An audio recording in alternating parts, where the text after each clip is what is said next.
मैं पिछले कई सालों से एक ढाबा चला रहा हूँ। जगह कोई ज़्यादा बड़ी तो नहीं है। बाहर कुछ टिमटिमाती लाइटें हैं, जिन्हें ठीक करवाने की सोचता हूँ पर कभी करवा नहीं पाता। अंदर आओ तो कुछ कुर्सियाँ रखी हैं, थोड़ी पुराने ज़माने की सी।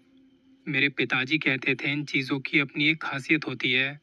पहले यहाँ पापा बैठा करते थे, पर उनके जाने के बाद अब मैं ही इसे संभाल रहा हूँ। मैंने कभी सोचा नहीं था ढाबा चलाऊंगा। मेरे भी कुछ सपने थे। काम बुरा नहीं है पर किस्मत तो किस्मत है। अब तो खैर मैं यहाँ के माहौल में ढल चुका हूँ। डेली सुबह 6 बजे से रात 10 बजे तक यहीं रहता हूँ। ढाबा हाईवे पर बना है तो यहाँ लोग इतने नहीं आते हैं। कुछ ट्रक वाले या कभी कभी कोई टूरिस्ट बस आती है तो पैसा बन जाता है बस। हमारे ढाबे का खाना बहुत अच्छा है। जो भी आता है तारीफ करके जाता है। कहते कि कभी मौका मिला तो दोबारा आएंगे, लेकिन वो कभी नहीं आते। ऊपर मैंने एक छोटा सा कमरा बनाया हुआ है। जब भी आराम करना होता है मैं चला जाता हूँ। एक छोटा सा टीवी रखा है। कभी कभी कोई फिल्म देख ली या कोई मैच देख लिया। जगह काफ़ी शांत और अकेली सी है। इस जगह का एक राज है। मुझे नहीं पता ये शुरू कैसे हुआ, किसने किया, लेकिन ये हकीकत है।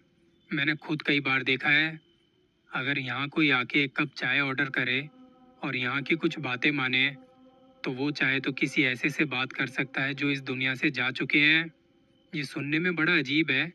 शायद आपको हंसी भी आए या मजाक लगे, लेकिन ऐसा होता है। बस आपको कुछ बातें याद रखनी है। चाय ठंडी होने से पहले ख़त्म करनी होगी। नहीं कर पाए तो जो आया है वो चला जाएगा। तुम उन्हें छू नहीं सकते। ये मौका ज़िंदगी में सिर्फ एक बार मिलता है। पापा ने जाने से पहले मुझे यहाँ की ये सच्चाई बताई थी। पहले तो मुझे भी लगा ये कैसे पॉसिबल है। और फिर एक दिन कोई लड़का आया। दोपहर के 3 बजे थे। मैं काउंटर के पीछे खड़ा कुछ काम कर रहा हूँ और तभी दरवाजे पर घंटी बजी। एक लंबा पतला सा लड़का, आंखों के नीचे काले घेरे। उसकी बेचैनी देखकर साफ लग रहा था कि कई दिनों से ठीक से सोया नहीं है। वो दरवाजे पर ही रुक गया। मैंने धीमी सी आवाज़ में गाने चलाए हुए थे। वो लड़का काउंटर तक आया। एक खाली टेबल देख के बैठा। एक कप चाय मांगी। मैंने कहा लाके देता हूँ। जैसे ही मैंने उसके सामने कप रखा, वो ऊपर मेरी तरफ देखने लगा। उसकी आंखें तेज और जैसे कुछ ढूंढ रही थी। उसने पूछा ये वही जगह है ना? मैं कुछ सोचते हुए बोला, वही जगह है मतलब? उसने कहा किसी से बात कर सकते हैं? मैं कुछ देर उसकी तरफ देखता रहा कि इसे कैसे पता। हाँ, जगह तो यही है। ज़्यादातर लोगों को इसके बारे में नहीं पता होता, पर ये कैसे जानता है? शायद किसी से सुना होगा। मैंने पूछा किसी ने बताया तुम्हें? उसने कहा एक दोस्त ने। उसकी उंगलियां काउंटर पर लगातार बज रही थी। मैंने खाली ढाबे में इधर उधर देखा। उसके कंधे झुक गए। एक लंबी सांस छोड़ते हुए पूछता है, ये चलता कैसे है? मैंने काउंटर कस के पकड़ लिया। चाय मंगवाओ, पियो, और फिर वो सामने आ जाएंगे। बस इतना ही। वो अपने सामने रखे चाय के कप को घूर रहा था। उसके हाथ हल्के हल्के कांप रहे हैं। क्या वो असली जैसे दिखेंगे? मैं उनसे कुछ पूछ सकता हूँ, बात कर सकता हूँ? मैंने सिर हिलाया। जब तक चाय गर्म है। मैं देख रहा था उसने कप उठाया। हाथ इतने कांप रहे थे कि थोड़ी सी चाय छलक गई। उसने एक घूंट लिया और कप रख दिया। वो अपनी नज़रें यहाँ वहाँ घुमा रहा है। फिर धीरे धीरे हवा बदल सी गई। ऐसा नहीं सब कुछ साफ दिखाई दिया या सुनाई दे। बस एहसास हुआ जैसे हवा रुक गई है। और फिर वो आई। सामने दरवाज़ा खुला। एक जवान लड़की, 25-26 साल की, सुनहरे लंबे बाल और हल्की सी मुस्कान। लड़का उसे देखता रह गया। देख रहा है पर कुछ बोल नहीं पाता। उसने आते ही पूछा, कैसे हो? लड़का कांपती आवाज़ में कहता है, क्या तुम सच में हो? उन्हें देखते ही मैंने नज़रें फेर ली। जितनी प्राइवेसी इस छोटे ढाबे में हो सकती थी देने की कोशिश की। ये मेरा मामला नहीं है, और सच कहूँ तो मुझे जानना भी नहीं था। मैं अपने काम में लग गया। दोनों धीमी आवाज़ में बातें कर रहे थे। जब चाय लगभग ख़त्म होने वाली थी तो मुझे महसूस हो गया कि ये मुलाकात अपने आखिर पर है। लड़के की आवाज़ अब उतावली हो गई, जैसे कुछ मिनटों में ज़िंदगी भर की बातें समेटनी हो। मुझे देखने की ज़रूरत नहीं थी। मैं जानता था कि वो जा रही है। हमेशा यही होता है, चाय ठंडी होते ही वो गायब हो जाते हैं। पीछे बस खाली कप रह जाता है और रह जाते हैं ढेरों सवाल। उसके जाने के बाद लड़का बहुत देर तक वहीं बैठा रहा, सामने वाली खाली सीट को घूरते हुए। फिर उसने मेरी तरफ देखा। उसकी आंखें लाल थी, चेहरा पीला पड़ा हुआ। उसने धीमी सी आवाज़ में कहा, थैंक यू। वो उठकर जाने ही वाला था कि पल भर को ठिठका, जैसे कुछ कहना चाहता हो। फिर कुछ बोले बिना सिर हिलाया और निकल गया। मैंने उसे जाते देखा, फिर वापस काउंटर की तरफ मुड़ा। वहाँ खाली कप रखा था। मैंने उसे उठाया, धोया और वापस रख दिया। करते करते शाम होने को थी। मैंने सोचा जाके थोड़ा आराम करता हूँ, लेकिन तभी दरवाजे पर घंटी बजी। एक लड़की अंदर आई। उसकी पीठ पर बैग था, बाल थोड़े ढीले से बंधे हुए हैं। उसने चारों तरफ देखा, फिर मेरी तरफ देख कहती है, नमस्ते, क्या आप रोशन हैं? जी हाँ, क्या लाऊं आपके लिए? वो कुछ पल चुप रही, होठ काटते हुए धीरे से बोली, मैंने सुना है यहाँ कुछ अलग है, कुछ खास। मैंने काउंटर से टिकते हुए हाथ बांध लिए। खास से तुम्हारा क्या मतलब है? उसका चेहरा लाल पड़ गया और उसने नज़रें झुका ली। मैं मैं अपनी दादी से बात करना चाहती हूँ, बस थोड़ी देर के लिए। क्या ये हो सकता है? मैंने उसे गौर से देखा। हाँ, हो सकता है, लेकिन नियम जानती हो? उसने कहा, नहीं। चाय ठंडी होने से पहले पी लेनी है, उन्हें छूना मत। और ये मौका ज़िंदगी में बस एक बार मिलता है। उसने जल्दी से सिर हिलाया। उसके हाथ बैग की बद्दी को छेड़ रहे थे। हाँ, मैं समझ गई। मैंने उसके लिए एक कप में चाय डाली और काउंटर पर रख दी। उसने कप ऐसे उठाया जैसे कोई नाजुक चीज़ हो, और खिड़की के पास वाले टेबल पर जाकर बैठ गई। कुछ देर तक तो वो बस कप को घूरती रही, जैसे समझ नहीं पा रही थी कि पहला घूंट लेना चाहिए या नहीं। फिर धीरे से कप उठाया और चाय पी। ढाबे में सन्नाटा छा गया। वो सन्नाटा जो बेचैन करने वाला नहीं था, लेकिन भारी ज़रूर था। मैं काउंटर के पीछे ही रहा, उसे अकेला छोड़ दिया। ज़्यादा देर नहीं लगी, सामने की सीट पर एक औरत आ बैठी। सुनहरे बाल, चेहरे पर झुर्रियाँ, लेकिन मुस्कान नरम और सुकून देने वाली, बिल्कुल जैसे किसी दादी की होनी चाहिए। मैंने कान नहीं लगाए, लेकिन खाली ढाबे में उनकी आवाज़ साफ सुनाई दे रही थी। उसकी आवाज़ कांप रही है, मुझे समझ नहीं आ रहा दादी। मुझे 2 कॉलेजेस में एडमिशन मिला है, एक घर के पास और दूसरा शहर में। समझ नहीं आ रहा कौन सा चुनूं। बुजुर्ग औरत ने हाथ बढ़ाया, जैसे उसकी हथेली पकड़ना चाहती हूँ, लेकिन ठीक मेज़ के ऊपर ही रुक गई। उसकी उंगलियां वहीं हवा में ठहरी हुई हैं। अपने दिल की सुनो, जो सही लगे वही करो, लेकिन नया कदम उठाने से डरना मत। कभी कभी ज़िंदगी की सबसे अच्छी चीज़ें वहीं मिलती हैं, जहाँ तुम अपनी आरामदायक दुनिया से बाहर निकलते हो। दोनों थोड़ी देर और बात करते रहे।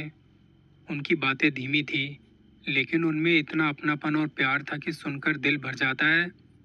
जब चाय लगभग ख़त्म होने लगी, तो लड़की जल्दी जल्दी बोल रही है, जैसे वो इस पल को ज़रा और पकड़ के रखना चाहती हो। वो रोते हुए बोली, मुझे तुम्हारी बहुत याद आती है। दादी ने मुस्कुराते हुए कहा, मुझे पता है, मैं हमेशा तुम्हारे साथ हूँ। और फिर वो गायब हो गई। लड़की अपने आंसू पोंछते हुए चुपचाप बैठी रही, फिर धीरे से उठी, काउंटर पर खाली कप रखा और हल्की सी मुस्कान दी। चेहरा अब भी आंसुओं से भीगा हुआ था। थैंक यू, ये मेरे लिए बहुत मायने रखता है। मैंने बस सिर हिलाया, ज़्यादा बोलने की हिम्मत नहीं हुई। कॉलेज के लिए गुड लक। वो मुस्कुराई और चली गई। दरवाजे की घंटी हल्के से बजती है। आज के दिन मैंने 2 लोगों को किसी अपने से बात करते देखा। बहुत मिक्स फीलिंग थी। धीरे धीरे अंधेरा होने लगा और करीब रात के 8 बजे एक और कस्टमर आता है, उम्र में थोड़ा बड़ा। वो इधर उधर देखे बिना काउंटर तक आया और बैठ गया। एक कप चाय देना। मैंने एक कप चाय लाके उसके सामने रख दी। उसने कप उठाया, कुछ पल घूरता रहा, फिर मेरी तरफ देखा। यही होता है ना, वो वाला काम, बात करने वाला। मैंने सिर हिलाया। हाँ, नियम जानते हो? जानता हूँ। वो थोड़ा उखड़ा हुआ सा था। मैं किसी से बात करना चाहता हूँ। कौन? एक अकाउंटेंट से। सब लूट ले गया, सब छीन लिया। मैं सोचता यहाँ लोग अपनों से जुड़ने आते हैं, अधूरी बातें पूरी करने आते हैं। खैर मैं अपने काम में लग गया। कहा उसे छूना मत और चाय ठंडी होने से पहले ख़त्म करनी है। उसने कुछ नहीं कहा, बस एक लंबा घूंट लिया और कप रख दिया। पल भर में एक कोने वाले टेबल पर एक आदमी आके बैठता है, आंखों पर मोटा सा चश्मा पहने। चारों तरफ देखा जैसे समझ नहीं पा रहा हो कि वो यहाँ क्या कर रहा है। कस्टमर उसे देखते ही कहता है, तूने मेरी ज़िंदगी बर्बाद कर दी, सब छीन लिया। अकाउंटेंट ने कहा, मैंने बस अपना काम किया था। उन दोनों की आवाज़ ऊंची होती गई। मैं काउंटर पर बैठा उनकी हर एक बात सुन रहा हूँ। बात इतनी बढ़ गई कि उस आदमी ने कप उठाया और ज़मीन पे दे मारा, और वो अकाउंटेंट पल भर में गायब हो गया। वो आदमी हाथ भींचे बिना कुछ कहे गुस्से में बाहर चला गया। अभी तक मुझे लगता था चाय ठंडी होने तक ही मुलाकात रहती है, लेकिन अब पता चला कप तोड़ना भी सब खत्म कर देता है। उस रात बारिश रुकने का नाम ही नहीं लेती। मैं साफ सफाई करके हटा कि इतने में फिर से बेल बजी। एक आदमी जूते रगड़ते हुए कोट झाड़ते हुए अंदर आया। उसने मेरा नाम पूछा, तुम रोशन हो? जी हाँ, क्या लेंगे आप? उसने खाली ढाबे में नज़र दौड़ाई, जैसे पक्का कर रहा हो यहाँ और कोई नहीं है। फिर काउंटर पे आया और जेब से एक आईडी कार्ड निकाला। मुझे बस इतना दिखाया कि मैं पहचान लूँ, फिर वापस रख लिया। वो एक एडवोकेट था। मैंने इस जगह के बारे में कुछ बातें सुनी है। मैंने धीरे से सांस छोड़ी। पहले से अंदाज़ा था बातें कहाँ जाएंगी। किस तरह की बातें? उसने मुंह भींच लिया। थोड़ी देर चुप रहते हुए बोला, तुम यहाँ एक सेवा देते हो, कुछ चाय से जुड़ा और मरे हुए लोगों से भी। मैंने उसे गौर से देखा। वो आदमी अफवाहों पर यकीन करने वाला नहीं लगता, लेकिन फिर भी वो इस बारिश भरी रात में ढाबे में खड़ा था। मैंने पूछा, नियम जानते हो? सुना है, चाय ठंडी होने से पहले पीनी है, छूना नहीं है, और बस एक ही मौका मिलता है। मैंने पूछा, आपको बात किससे करनी है? उसने तब एक ऐसे आदमी का नाम लिया जो हमारे यहाँ सीरियल किलर के नाम से जाना जाता था। सालों तक उसके नाम की दहशत थी। जेल के अंदर ही उसकी मौत हुई। उसने अपने गीले बालों में हाथ फेरते हुए खिड़की से बाहर देखा। बाहर एक और कातिल है, उससे भी खतरनाक। हमें कल ही एक लाश मिली है। उसमें कुछ ऐसी डिटेल्स हैं जो हमें बिल्कुल वैसी ही लग रही हैं जैसे वो मारने के बाद करता था। मुझे इसका जवाब चाहिए। इस बार मैं घबरा गया।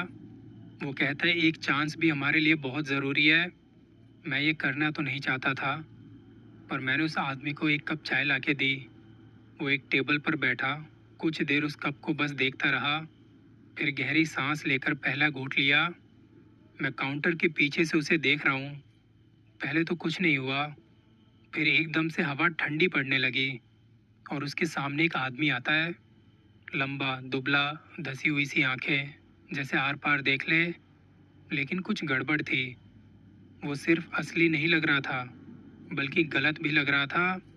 उसकी मौजूदगी तूफान के बादल जैसी थी, भारी और घुटन पैदा करने वाली।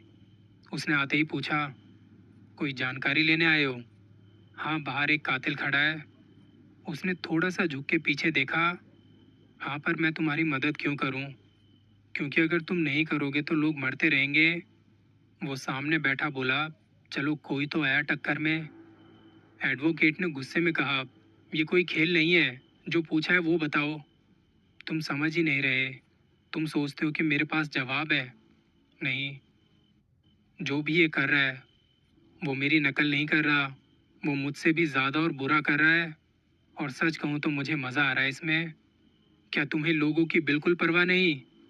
एक डरावनी सी हंसी गूंजने लगी।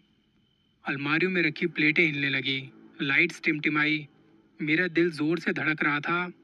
अचानक से एक प्लेट उड़कर खिड़की से जा टकराई, फिर दूसरी, फिर तीसरी। टूटने की आवाज़ वहाँ गूंज रही थी। वकील साहब, मतलब के लिए आए हो? चले जाओ। वो दोनों ऐसे खड़े थे जैसे अभी एक दूसरे पर हमला कर देंगे। मैं बहुत घबराया हुआ था। चुपके से उनके बीच गया और कप उठा के ज़मीन पर दे मारा। कप टूटकर बिखर गया, लेकिन वो हिला तक नहीं। अच्छी कोशिश थी, लेकिन तुम्हारा ये जादू वैसा काम नहीं करता जैसा तुम सोचते हो। मुझे समझ नहीं आता अब क्या करूं। बस एक बात याद आई, जब तक चाय ठंडी ना हो मैंने फर्श पर देखा तो चाय से अभी भी भाप निकल रही है। मैं भाग के पीछे काउंटर से पानी का जग ले आया, सारा पानी जमीन पर फेंक दिया। वो एक झटके से मेरी तरफ घूमा। उसकी घुर्राहट भरी आवाज मुझे डरा रही थी। और फिर देखते ही देखते किसी लाइट की तरह टिमटिमाते हुए वो गायब हो गया। एडवोकेट ने मेरी तरफ देखते हुए पूछा, क्या तुम्हें पता था ये काम करेगा? मैंने उसकी तरफ देखते हुए कहा, नहीं। उसने धीरे से सॉरी कहा। मुझे पता नहीं था कि मामला इतना आगे बढ़ जाएगा। वो नज़रें फेरते हुए दरवाजे की तरफ मुड़ा। मैंने कहा, ऐसे काम के लिए फिर दोबारा कभी मत आना। वो चुपचाप वहाँ से चला जाता है।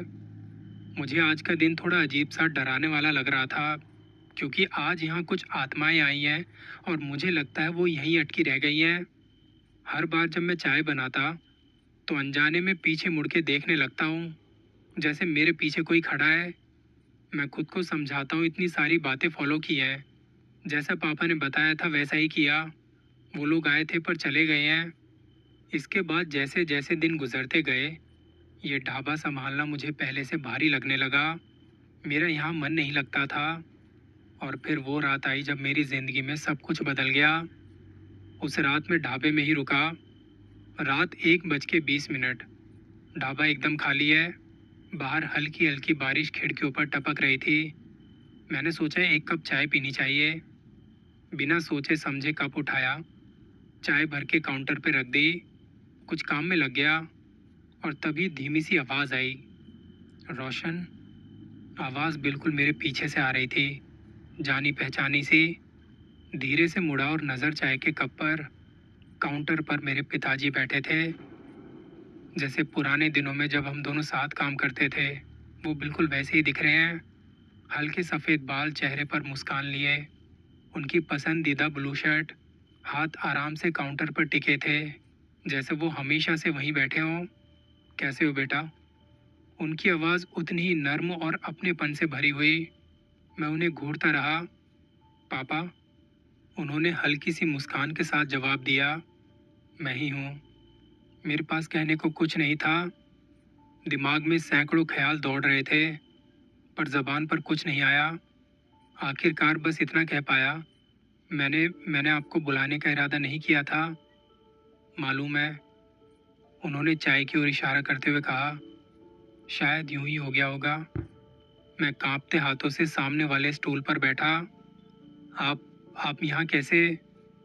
वो हल्का सा हंसे, शायद उसी तरह जैसे बाकी सब आते हैं। मेरा भी आने का इरादा नहीं था। तुमने चाय बनाई और मुझे लगा बात करने का सही समय है। मैंने पूछा, किस बारे में? तुम्हारे बारे में और इस जगह के बारे में। हम कुछ देर चुप बैठे रहे। बाहर खिड़की पर हल्की हल्की बारिश टपक रही है। फिर उन्होंने धीरे से मजबूत आवाज़ में कहा, तुम बहुत अच्छा कर रहे हो। जितना मैंने सोचा भी नहीं था उससे बेहतर। इस जगह को चलाए रखा, जैसे ये वाकई मायने रखती हो। मुझे तुम पर गर्व है। मेरे गले में कुछ अटक सा गया। मैंने हाथों की तरफ देखा। तुमने कभी मुझे निराश नहीं किया। लेकिन बेटा, अब इस जगह को छोड़ने का वक्त आ गया है। मैं हैरानी से ऊपर देखता हूँ। क्या क्या मतलब? हाँ, तुम अपने लिए कुछ और करो जो तुम्हारा दिल चाहे। पापा, मुझे नहीं पता ये सब कैसे छोड़ूं। आपके जाने के बाद यही सब कुछ है। उन्होंने हाथ आगे किया जैसे मेरा हाथ पकड़ना चाहते हो, लेकिन ठीक काउंटर के ऊपर रुक गए। मुझे पता है बेटा, लेकिन ये तुम्हारा सपना नहीं था, कभी भी नहीं। तुम यहाँ इसलिए रुके क्योंकि इस जगह की याद मुझसे जुड़ी है। तुम एक अच्छे बेटे हो, बहुत अच्छे से संभाला है तुमने। मेरी आंखें भर आई। मुझे तो अब ये भी नहीं पता मैं चाहता क्या हूँ। इतने सालों में कभी कुछ सोचा ही नहीं। वो कहते, तुम हमेशा इससे ज़्यादा चाहते थे। तुम शहर जाना चाहते थे, अपने सपने पूरे करना चाहते थे, अपनी ज़िंदगी जीना चाहते थे। और अभी भी कर सकते हो। ये जगह तुम्हें रोकने के लिए नहीं बनी। लेकिन अगर मैंने कहना शुरू किया तो उन्होंने बड़ी नरमी से ही बीच में बात काट दी। मैं हमेशा तुम्हारे साथ रहूँगा, चाहे तुम कहीं भी जाओ, कुछ भी करो। मेरी याद दिलाने के लिए इस जगह की ज़रूरत नहीं है। मैंने नज़रें फेर ली। आंखों के सामने सब धुंधला सा हो गया। मुझे नहीं पता उन्हें अलविदा कैसे कहूँ। तुम्हें कहने की ज़रूरत नहीं है। उन्होंने मुस्कुराकर कहा, तुम मुझसे अलविदा नहीं कह रहे। तुमने अपना हिस्सा निभा दिया और अब अपने सपनों का गला मत घोटो। हम बहुत देर तक बातें करते रहे। बरसों बाद मुझे लगा कि मैं फिर से आसानी से सांस ले पा रहा हूँ। धीरे धीरे चाय ठंडी हो रही थी और मुझे पता था वक्त खत्म होने वाला है। शायद उन्हें भी मालूम था। उनकी मुस्कान फीकी सी पड़ने लगी। बहुत धीमी सी आवाज में कहा, बेटा, मुझसे वादा करो तुम मेरी बात पर सोचोगे। वादा करो, वो कदम लोगे। मैंने सिर हिलाया, गला भराया था। वादा करता हूँ। शाबाश बेटा, मुझे तुम पर गर्व है। और फिर वो चले गए। मैं कुछ देर तक वहीं देखता रहा। बारिश की ठंडक, चाय की हल्की सी महक मेरे आसपास फैली हुई थी। इस जगह ने बहुत से लोगों को अपनों से जोड़ा है। पापा की याद भी जुड़ी है। मैं कैसे छोड़ दूं इसे। आज इतने सालों बाद भी मैं उस ढाबे को चला रहा हूँ। जब किसी को देखता हूँ अपनों से जुड़ते हुए, तो मन में एक तसल्ली सी रहती है कि मैं जो काम कर रहा हूँ, ये दुनिया में और कोई नहीं करता। आज के एपिसोड में बस इतना ही। अपना ख्याल रखिए। जल्दी मिलेंगे किसी नई कहानी के साथ।